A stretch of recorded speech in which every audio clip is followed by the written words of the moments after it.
हाय दोस्तों, कैसे हो आप सभी का देव कहानियाँ चैनल में स्वागत है। आज की हमारी कहानी है अयप्पा स्वामी की कथा। अयप्पा स्वामी हिंदू धर्म के देवताओं में से एक है, जिन्हें मुख्य रूप से दक्षिण भारत के कई हिस्सों में पूजा जाता है। अयप्पा स्वामी को कई नामों से भी जाना जाता है और उनको पूजा जाता है, जैसे कि शाश्वत, हरिहर सुदन, मणिकंठक। अयप्पा स्वामी के दक्षिण भारत में कई प्रसिद्ध धर्म स्थल है, परंतु उनका सबसे प्रसिद्ध मान्यता प्राप्त धर्म स्थान है शबरीमला मंदिर, जो केरल राज्य के पटनामिठा जिले के पेरिंदे गांव में सबरीमाला नामक पर्वत पर स्थित है। इस मंदिर की स्थापना से जुड़ी एक कहानी भी प्रचलित है, जो स्थापना के साथ अयप्पा स्वामी के जन्म के बारे में बताती है। आइए सुनते हैं ये कथा।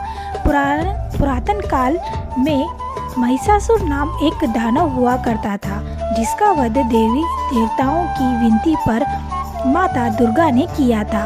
पुराणों के अनुसार महिषासुर की एक बहन थी, जिसका नाम था महिषी। महिषासुर के वध का बदला लेने के लिए ब्रह्मा जी की घोर तपस्या की। ब्रह्मा जी प्रसन्न हुए और उसे वरदान मांगने को कहा। महिषी ने वरदान में यह मांगा कि उसे कोई भी न मार सके, परंतु ब्रह्मा जी ने इस वरदान को देने से मना कर दिया और कहा, जो भी इस संसार में जन्म लेता है उसकी मृत्यु अटल है। महिषी ने फिर उनसे यह वरदान मांगा कि उनकी मृत्यु सिर्फ और सिर्फ भगवान शंकर और भगवान विष्णु के संतान के हाथों ही हो सके। ब्रह्मा जी ने महिषी को यह वरदान दे दिया। महिषी सुनिश्चित थी कि भगवान शंकर और भगवान विष्णु की संतान होना तो असंभव है, परंतु विधि के विधान से वह अनजान थी।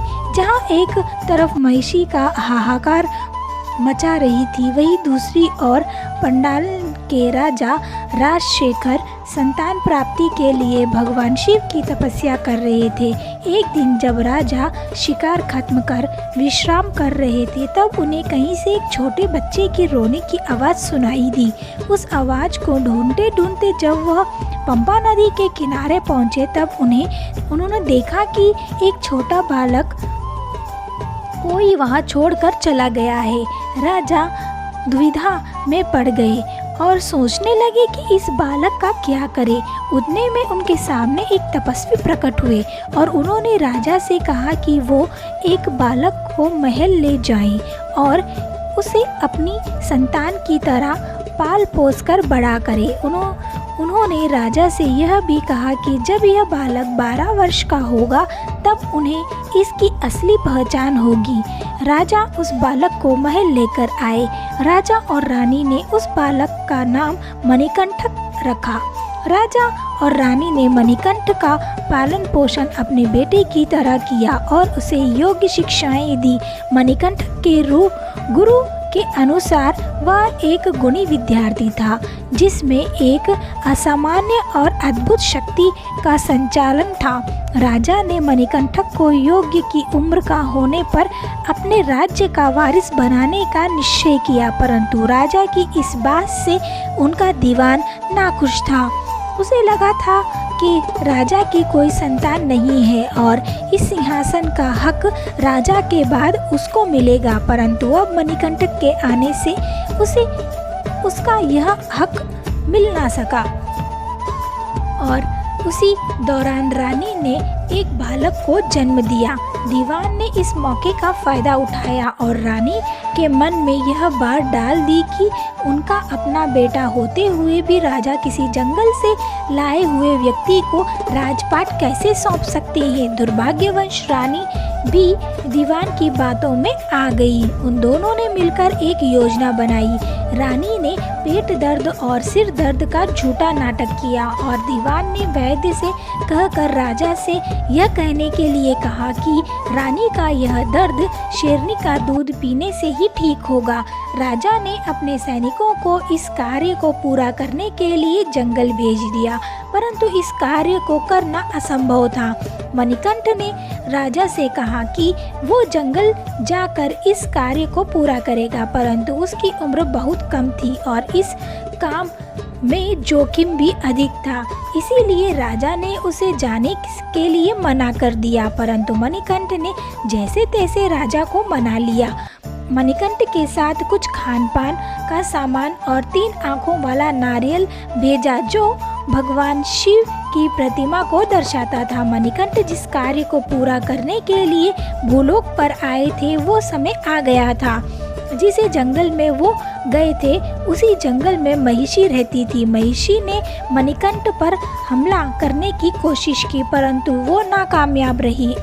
तब महिषी और मणिकंठ के बीच बहुत बड़ा युद्ध हुआ और उस युद्ध में उन्होंने महिषी का वध कर दिया। मणिकंठ फिर अपने कार्य पर आगे निकल पड़े। उतने में भगवान शंकर उनके सामने प्रकट हुए और कार्य पूर्ति के लिए उन्होंने मणिकंठ से आभार व्यक्त किए। भगवान शिव ने इंद्र को शेर का रूप लेने को कहा।